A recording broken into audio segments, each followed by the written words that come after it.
আপনি তো খুব স্বাস্থ্য সচেতন, তাহলে সুস্থ থাকার জন্য কি করেন? জগিং না রানিং? রানিং না ওয়াকিং? ওয়াকিং নাকি রিল্যাক্সিং? জগিং কি করে করব? জগিং করলে তো লাফালাফি করতে হবে, হাঁটুতে যে ব্যথা। তাহলে জগিং কি, এটা আগে বুঝে নিতে হবে।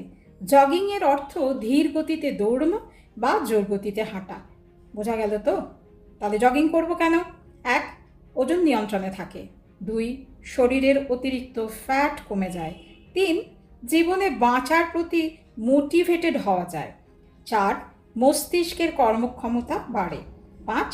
ক্ষিপ্রতা বাড়ে, আলস্য কমে। 6. মন ভালো থাকে, ফুরফুরে থাকে, নেগেটিভিটি কমে যায়। 7. কর্মোদ্যম বাড়ে। 8. খুশি থাকার, আনন্দে থাকার অন্যতম উপায় হচ্ছে নিয়মিত জগিং করা। 9. অবসাদ ও দুশ্চিন্তা দূর হয়। 10. হাড়ের সুস্থতা বজায় রাখে। 11. রোগ প্রতিরোধ ক্ষমতা বাড়ে। 12. শ্বাস প্রশ্বাসের গতি নিয়ন্ত্রিত হয়। 13. ব্লাড প্রেশার নিয়ন্ত্রণে থাকে। 14. সঠিক খিদে পায় আর হজমও হয়। উপকারিতা তো অনেক জানা গেল, কিন্তু হঠাৎ করে জগিং করতে বেরিয়ে পড়বো, লোকে কি বলবে?